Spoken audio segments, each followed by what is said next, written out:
Okay, so why are you here today and what do you hope to achieve? Well, I'm just tired of being told lies on an industrial scale by the government about the climate. I'm worried about young people being told there's a climate emergency when there isn't. And ULEZ just ties into that whole agenda. And it's the start of a slippery slope of getting us into 15-minute cities and just tightening the screw on ordinary people. Of course, the people who are foisting this on us, they're going to continue flying around in their private jets and, eating their steak and whatever else they like to do.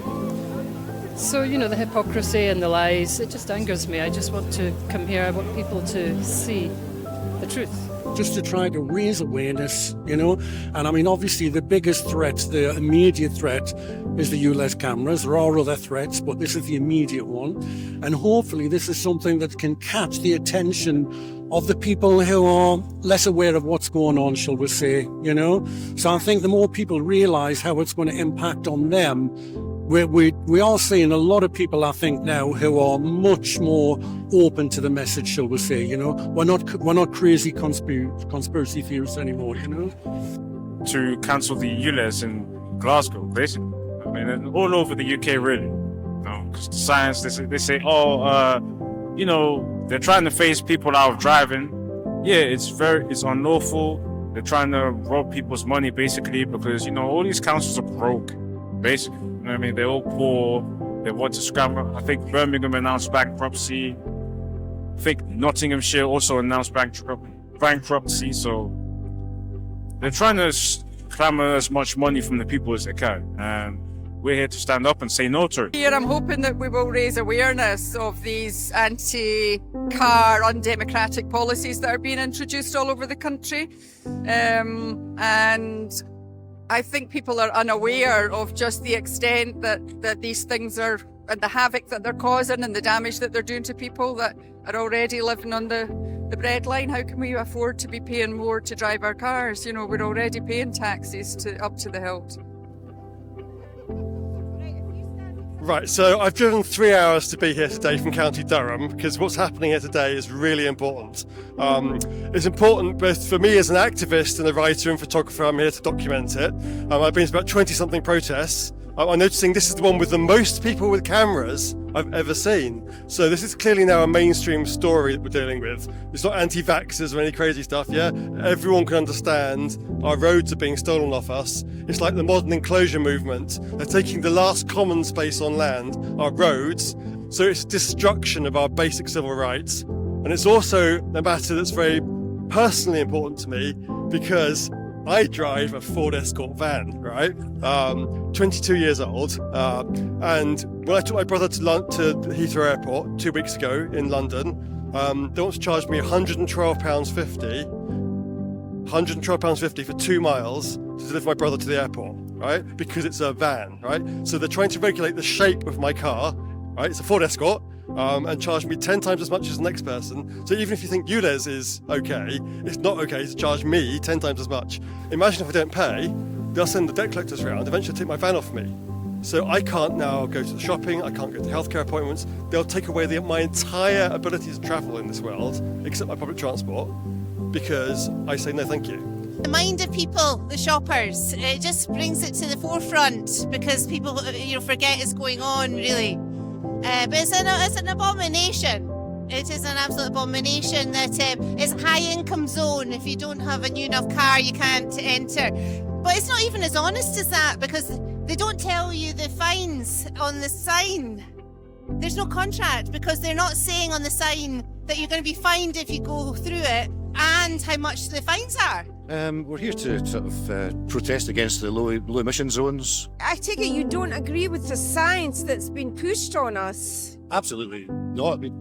Science has always got two sides, hasn't it? There's opposing side. In this instance, it's just been one side that's been allowed to be pushed, and everybody else has been censored and silenced and shut up, arrested, persecuted.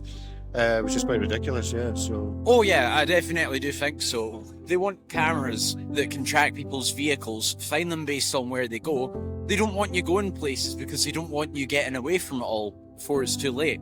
the whole thing of telling us there is an emergency is going to provide them with a reason to take away our human rights. We've seen this in the last 3 years, and they're just going to continue. This is their next thing they're going to milk for all it's worth.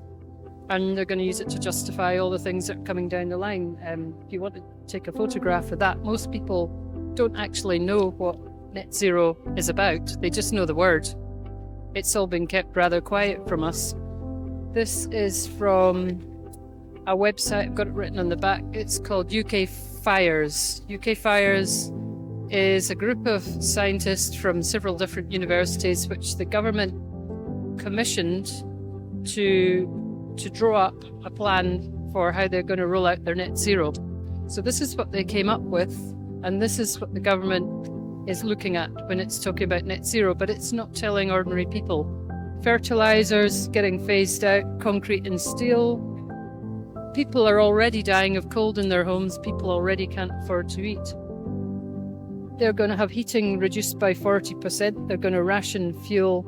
They're going to do away with oil, gas and coal, which give us our comfortable lives.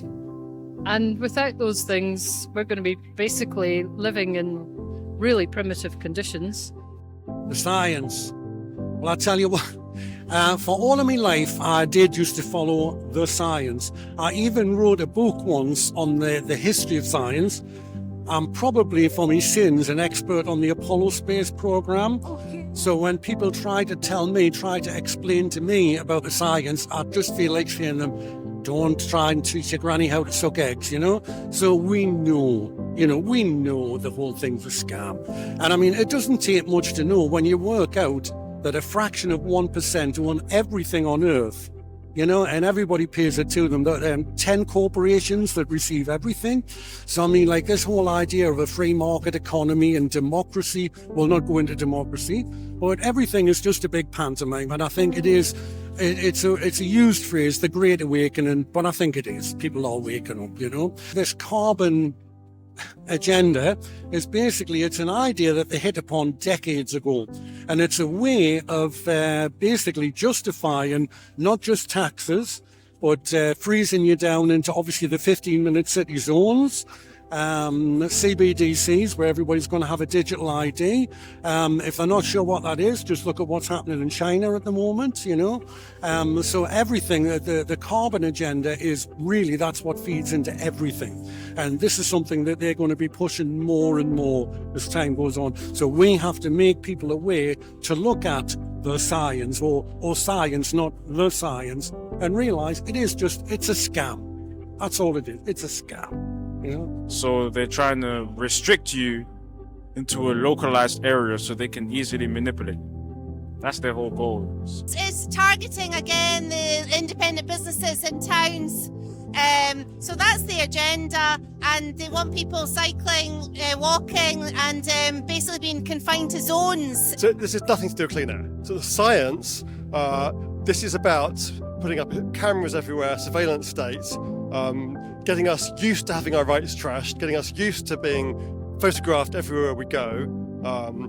And it's a kind of communist methodology, which is once people are subjugated and they've internally become ashamed of themselves because they're all compliant, then you can escalate it to the next thing, and it makes it harder and harder for them to fight back, yeah?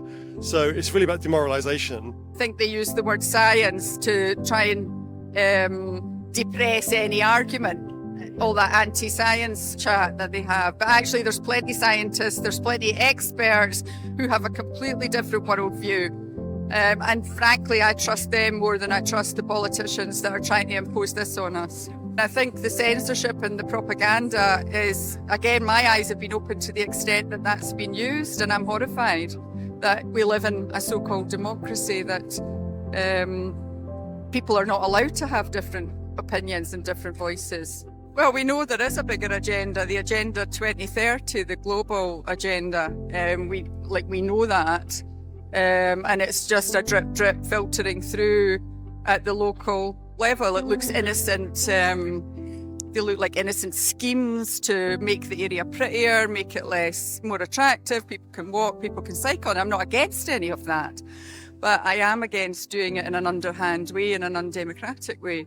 And they've not put that to the will of the people. It's being imposed on us. Yeah. Yeah, we were never asked. This has been foisted on us.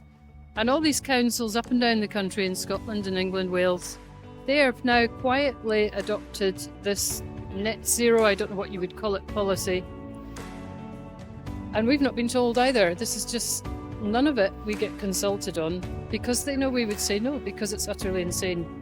It's only going to stop when lots of people say thank you, no thank you. And we have to exercise our lawful right to say no thank you.